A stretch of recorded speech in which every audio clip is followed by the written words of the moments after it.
I do not know what it was that pushed everything over the edge that night. Maybe it was just fate. Maybe the universe had decided to mess with me, but it hit me like a freight train. Jessica, my wife, had never been the kind of woman who would go quietly into madness. But on that Friday, everything took a nosedive into chaos. We had a simple plan, nothing fancy, just the two of us, maybe a movie and some takeout. The kind of evening where we could just relax, talk about our week, and feel normal. But that was before Jessica came down the stairs in this tight, red dress, looking like she was ready to hit some upscale bar, not settle in for a quiet night in front of the television. I just stared at her, confused. "Where are you going?" I asked, half joking, trying to hide my unease. I assumed she was pulling some kind of stunt, maybe messing with me. But she did not laugh. She grabbed her purse, eyes cold, and without skipping a beat, said, "Out with the girls." That hit me wrong. It was not just what she said. It was how she said it. Jessica had been complaining about being dead tired all day from work, practically dragging herself around the house. But now here she was, dressed to kill, in heels and fresh makeup. You do not go from exhausted to runway ready in 5 minutes. Something was off, and I felt it deep in my gut. "Ow," I repeated, trying to sound casual, but I knew something was wrong. "You didn't mention that earlier." She rolled her eyes, the kind of roll that made you feel small, insignificant. "Do I have to tell you everything?" she snapped. "I'm just going out for drinks with the girls. It's no big deal." But it felt like a big deal. Jessica and we had our issues recently, nothing huge, small fights here and there.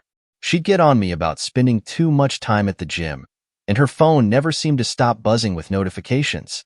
The usual stuff. But this was different.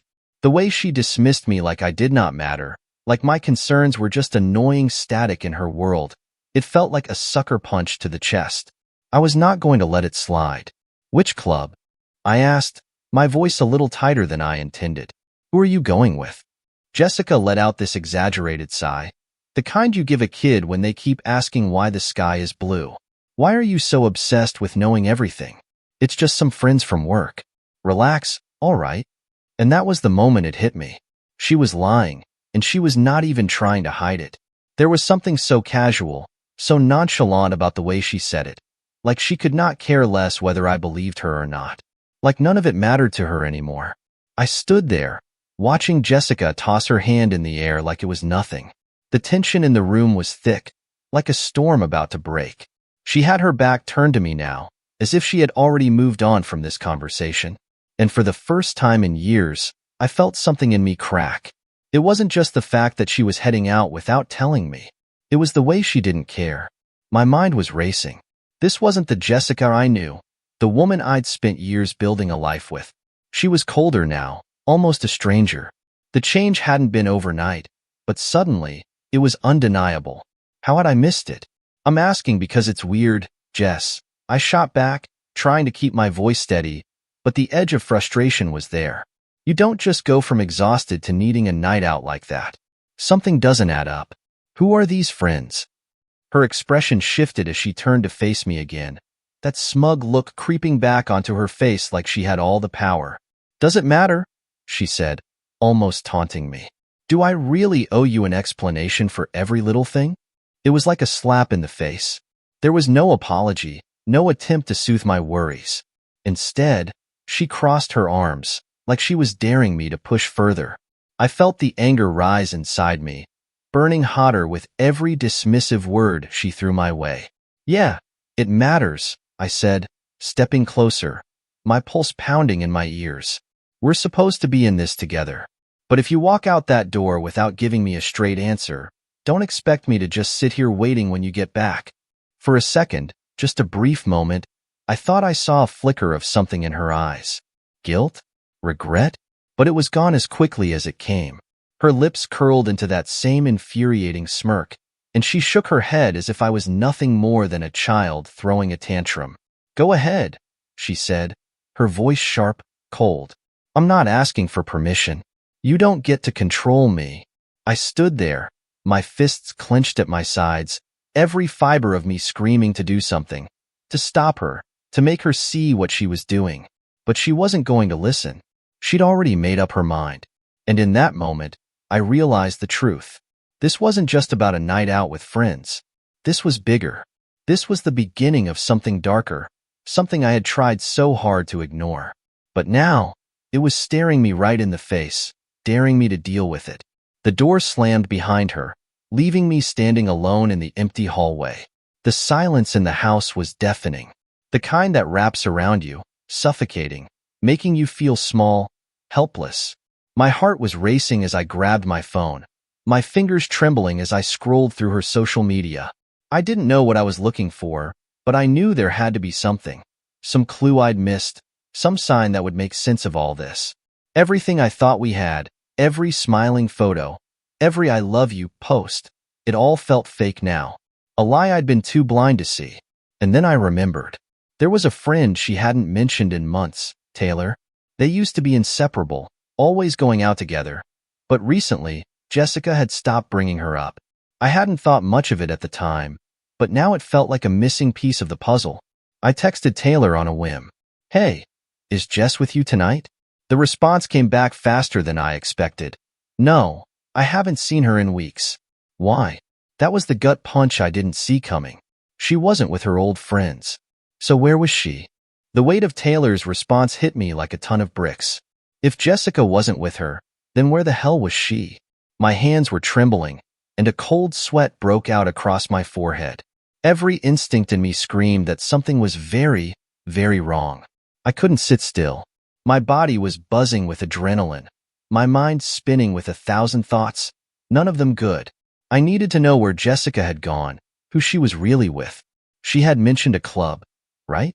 I thought back, trying to recall her exact words. Out with the girls. But it wasn't the usual group, and now I was sure of it. I grabbed my keys, heart hammering in my chest.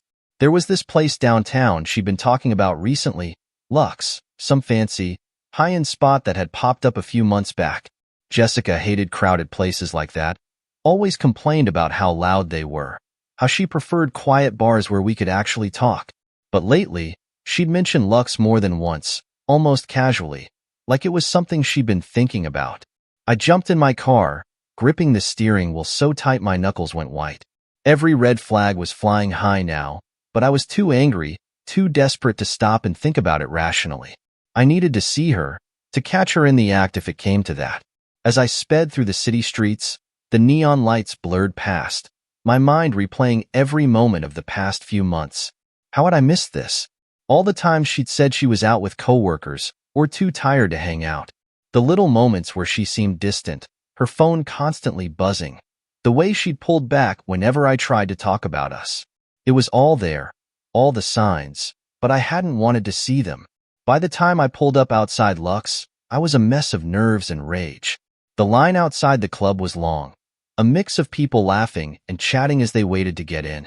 The heavy bass of the music thumped through the walls, vibrating through the street, but I barely heard it. My mind was somewhere else, locked on one single mission: find Jessica. I pushed past the crowd, not caring if I bumped into anyone, ignoring the annoyed looks I got. As soon as I stepped inside, the flashing lights and pulsing music hit me full force. It was exactly the kind of place Jessica used to hate. Packed with people, all sweating and dancing too close. The bar lit up with neon and loud laughter. I scanned the room, my eyes darting from face to face, heart pounding in my chest. And then I saw her. Jessica was at the bar, leaning in close, way too close, to some guy. He was tall, muscular, with that cocky, arrogant look plastered across his face. The kind of guy who thinks he owns the place. And they were laughing. I couldn't hear what they were saying, but her hand was on his arm, and it felt like a punch to the gut. This wasn't just a night out. This was something else. Something worse. I didn't stop to think.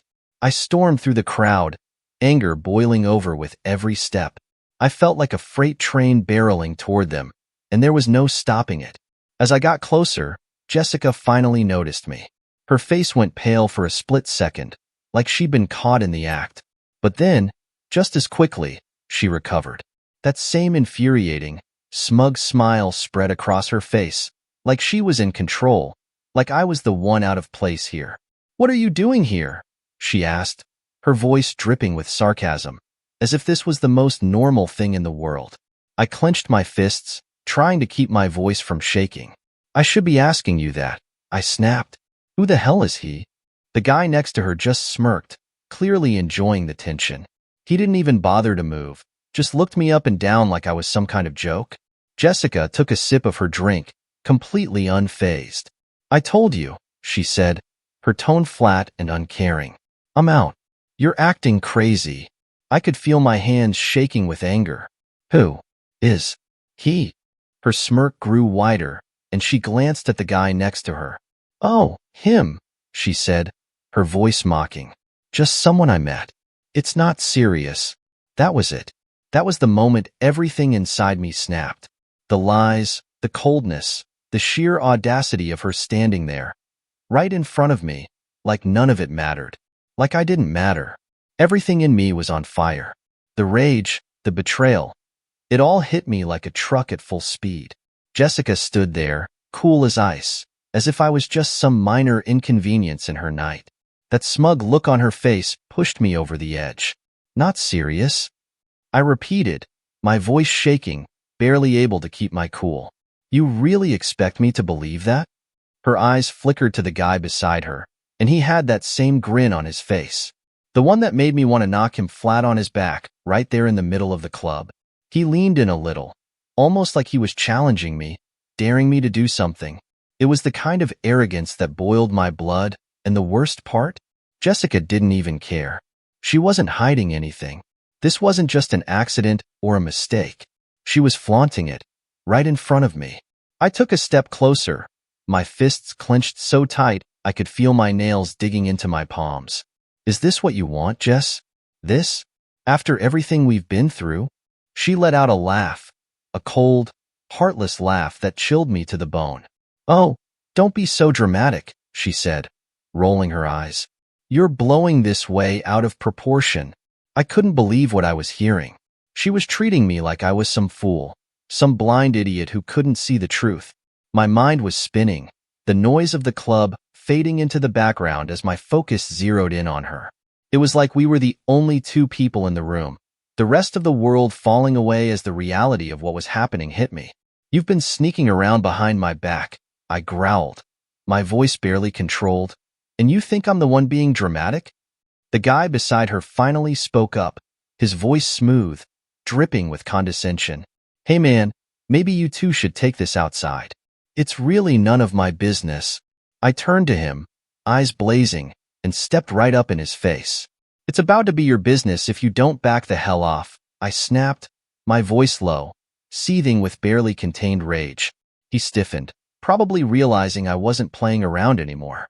Jessica, sensing the tension, put her hand on my chest, as if that would somehow stop me. Stop it, she hissed, her eyes narrowing with annoyance. You're embarrassing yourself. That hit hard, harder than I expected. I stepped back, my breath coming in ragged, uneven gasps. I was embarrassing myself? She had the nerve to say that to me after everything? After standing here, dressed up, hanging on some guy's arm like I didn't even exist? I felt my fists unclench, but the anger was still burning, roaring inside me like a wildfire. I wanted to scream at her, to grab her by the shoulders and make her see what she was doing, what she was throwing away. But I couldn't. Not with her looking at me like that, like I was just a part of the scenery, some insignificant piece of furniture in her new life. Is this what you wanted? I asked, my voice barely above a whisper now, the fight slowly draining out of me. You're really going to throw everything away for this? She didn't flinch. She didn't even blink. Instead, she crossed her arms and looked me dead in the eye. Maybe I already have.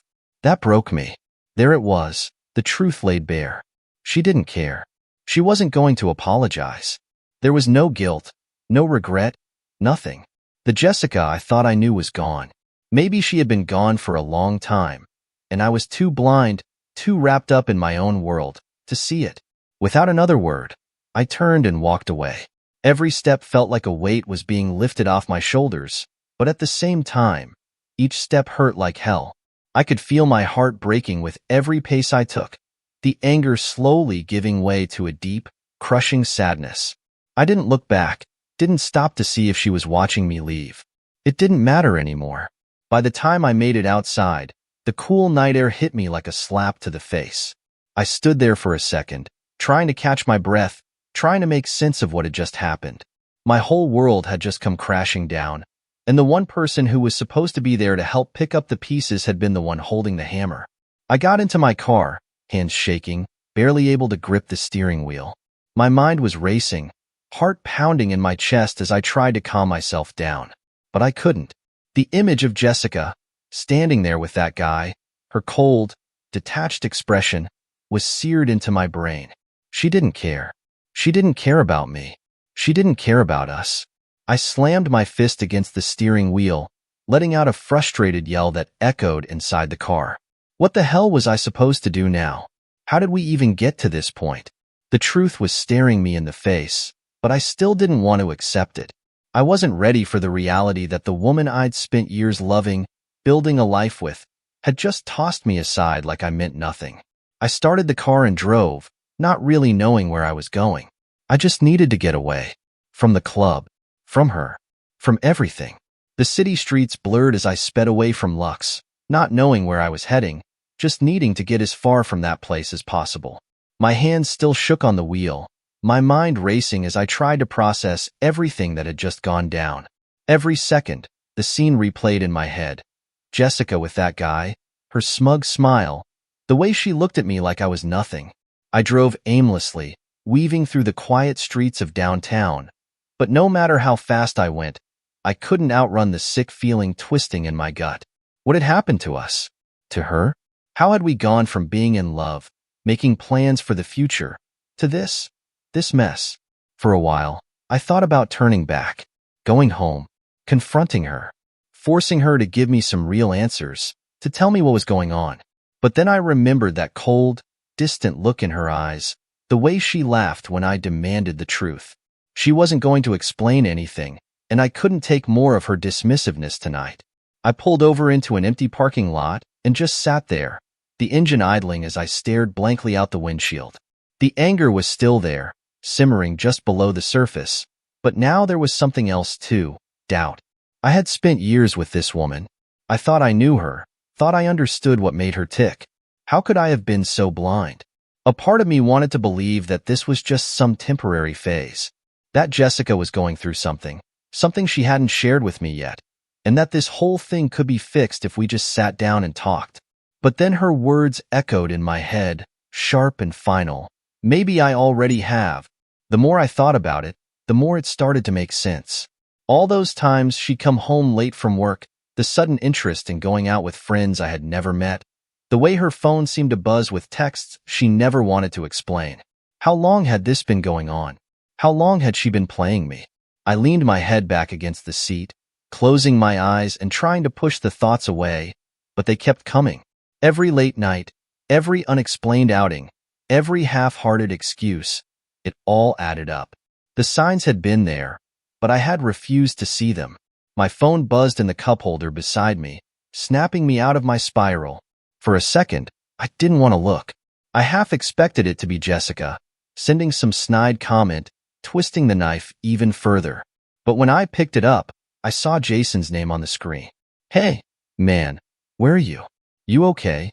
I stared at the message, my thumb hovering over the reply button. Jason had been my best friend since college. He knew me better than anyone, and if anyone could talk me through this, it was him. But what was I supposed to say? How could I even begin to explain what had just happened? That my wife had just openly humiliated me, flaunted her new guy in front of my face? I shoved the phone back into the cup holder, ignoring the text. I wasn't ready to talk to anyone yet. I wasn't ready to admit how bad things had gotten. Instead, I turned off the car and sat there in the silence, listening to my own ragged breathing as the reality of the situation sank in deeper. The night air was cold, seeping in through the cracked window, but I barely felt it. All I could feel was the ache in my chest, the tight knot of betrayal and anger that wouldn't go away. I thought about driving home, but the idea of walking back into that house, our house, made my stomach turn. The thought of seeing Jessica there, maybe even waiting for me, ready to twist the knife again, was unbearable. I couldn't do it. Not tonight. After what felt like hours, I finally made a decision. I wasn't going to sit in this parking lot all night, and I wasn't going to drive back to Jessica. I needed space. I needed time to think, to figure out what the hell I was going to do next. I grabbed my phone again and scrolled through my contacts, stopping on a name I hadn't thought of in a while, David, my lawyer. It wasn't something I wanted to do, but deep down, I knew this wasn't going to get better. Whatever was left between me and Jessica, it was broken beyond repair. And I needed to start thinking about what came next. My thumb hovered over the call button for a long time before I finally pressed it. The phone rang a few times before David's voice came through, groggy and confused. "Hello? David, it's me," I said, my voice low, almost hollow. "I need to talk to you about a divorce." There was a pause on the other end of the line, and I could practically hear David waking up, realizing what I'd just said. "All right," he replied, his voice soft but steady. "Let's meet tomorrow morning." "You sure about this?" I stared out the windshield at the empty street in front of me, the weight of the decision settling over me like a heavy blanket. I took a deep breath. "Yeah," I said, more confidently than I felt. "I'm sure." The phone call with David felt like a turning point. Just hearing myself say those words, divorce, it felt final in a way that made my stomach twist. But at the same time, there was a strange sense of relief. At least I was doing something, taking some control over the situation, instead of just standing there while Jessica burned our life to the ground. I drove around for a while longer after hanging up with David, not really heading anywhere specific, just needing to clear my head. The streets were mostly empty now, the city settling into that eerie quiet that only happens in the dead of night. But no matter how far I drove, the weight of everything hung over me, pressing down on my chest like a boulder I couldn't shake off. Eventually, I pulled into the parking lot of a small hotel on the outskirts of town.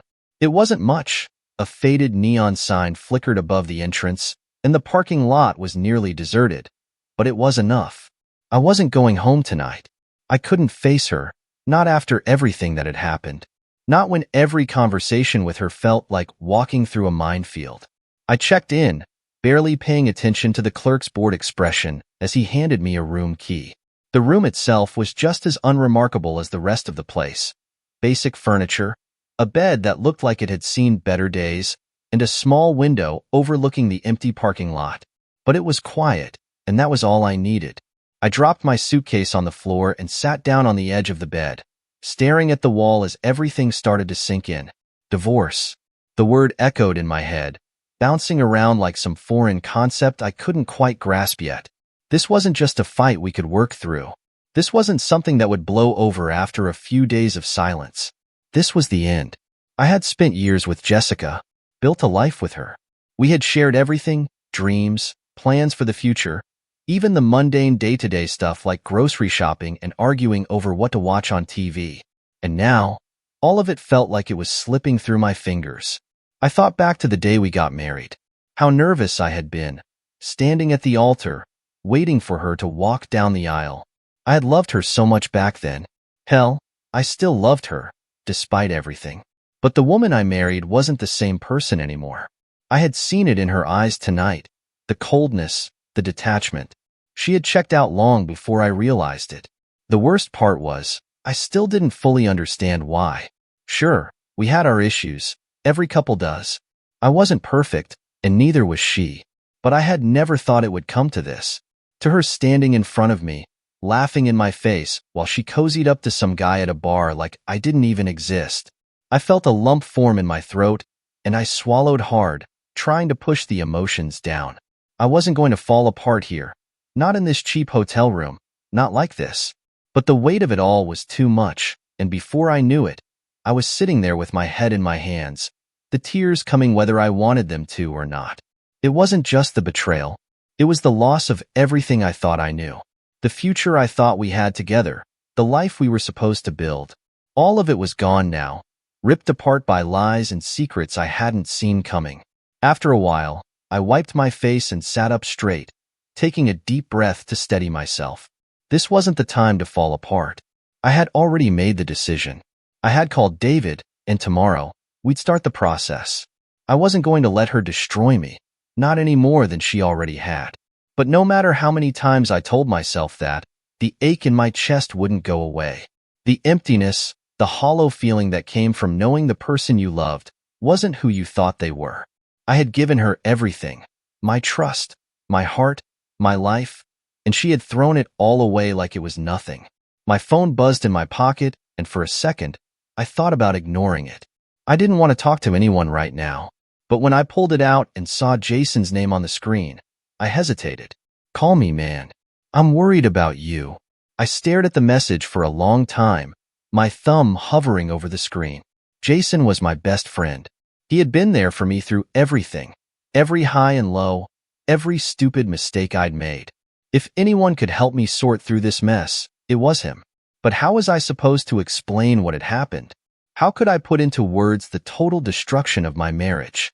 But I couldn't keep it to myself, not anymore. I couldn't carry the weight of it alone. So I dialed his number and put the phone to my ear, my heart pounding in my chest as it rang. He picked up after the second ring. "Dude, where have you been? I've been texting you for hours." I swallowed hard, trying to keep my voice steady. "I left her, Jason," I said quietly. I'm at a hotel." There was a long pause on the other end, and I could almost hear Jason processing what I had just said. "Jesus, man," he said finally, his voice soft with concern. "What happened? Are you okay?" "No," I said, the word coming out before I could stop it. "She's been cheating on me, Jason. For months, maybe longer. I found out tonight. I can't go back." The silence on the other end was heavy, and I could tell Jason didn't know what to say. He had always been the guy with the answers, the one who knew how to fix things. But this wasn't something he could fix.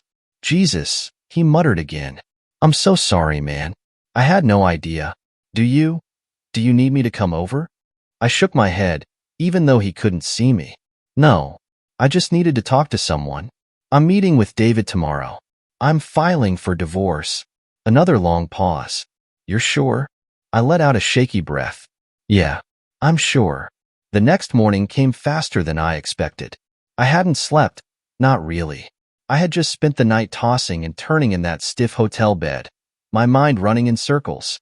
The hotel room felt suffocating in the early morning light, and the weight of everything pressed down on me as I sat up, staring at the empty space where my future used to be. My phone buzzed on the bedside table, and I knew without looking that it was David, probably confirming our meeting.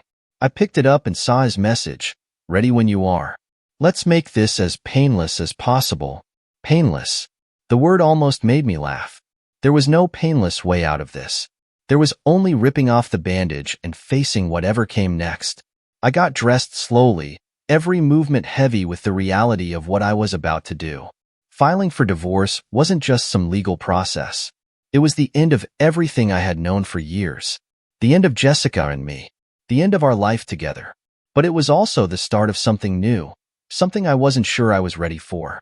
As I drove to David's office, I felt like I was in a fog. The city passed by in a blur, and all I could think about was the conversation I would have to have with him. The legalities of dividing up our lives, the paperwork, the signatures. It felt surreal, like I was watching someone else's life fall apart from the outside.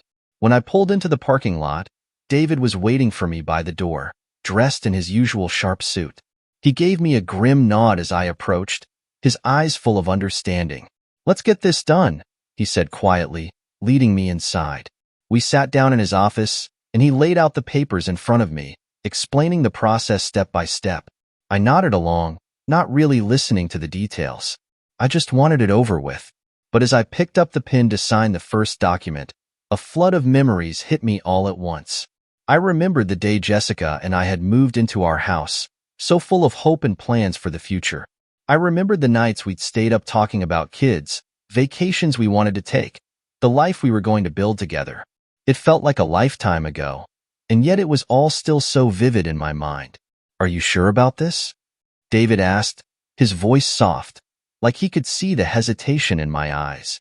"Once we start, there's no going back." I looked at the papers in front of me, the cold, clinical language spelling out the end of my marriage. I thought about Jessica, about how she had stood in front of me, laughing, dismissing everything we had built. I thought about her with that guy at the bar, the way she had looked at me like I was nothing. And I realized that I didn't have a choice. This wasn't just about betrayal. This was about survival. If I stayed, if I tried to fix something that was so clearly broken, it would only destroy me. I'm sure, I said, my voice firm. I signed the papers, each stroke of the pen feeling like another step toward freedom. David nodded and collected the documents, tucking them into a folder. I'll file these today, he said, standing up. You've done the right thing. I stood too, feeling the weight of the world lift just a little. The decision had been made, and there was no turning back now. As I shook David's hand and walked out of his office, a strange sense of calm settled over me. It wasn't the end I had wanted, but it was the end I needed. The drive home was quiet, the sun shining through the car windows as if the world hadn't just been turned upside down. I pulled into the driveway, my hands steady on the wheel for the first time in what felt like days. I walked inside, the house eerily quiet. Jessica's things were still there, her jacket draped over the back of a chair, her shoes by the door. But it didn't feel like her space anymore. It felt empty, like all the life had been drained out of it. I headed upstairs, grabbing a suitcase from the closet. This time, it wasn't just for the night. I was packing for good. I couldn't stay in this house anymore, not after everything. Every corner of it held too many memories, too much pain. As I packed, I heard the front door open downstairs, and my heart skipped a beat. I wasn't ready for another confrontation. Not now, not after signing those papers. Jessica appeared in the doorway of the bedroom, her eyes scanning the suitcase on the bed. For the first time, there was no smirk, no coldness in her gaze. Just exhaustion, maybe even a hint of regret. You're really doing it, huh? She said quietly, her voice barely above a whisper. I didn't look at her as I zipped up the suitcase. Yeah, I am. There was a long silence. I could feel her watching me, could sense the weight of all the unsaid things between us. But I didn't care anymore. The time for words had passed. I never wanted it to end like this, she said, her voice softer now, almost vulnerable. I never meant for it to go this far. I turned to face her, meeting her eyes for the first time since that night at the club. Maybe you didn't, I said, my voice steady. But it did. And now we both have to live with that. She nodded, her eyes dropping to the floor. There was nothing left to say. No apology that could fix what had been broken. No words that could undo the damage. I picked up the suitcase and walked past her, not looking back. As I reached the front door, I paused for a moment, letting the weight of the decision settle over me one last time. Then I stepped outside, the door clicking shut behind me, and I knew that this chapter of my life was over. The sun was shining, the air crisp and cool. I stood there for a moment, taking it all in. I didn't know what the future held, but for the first time in a long time, I felt free. I walked to my car, threw the suitcase in the back seat, and drove away without looking back. Whatever came next, it was mine to decide.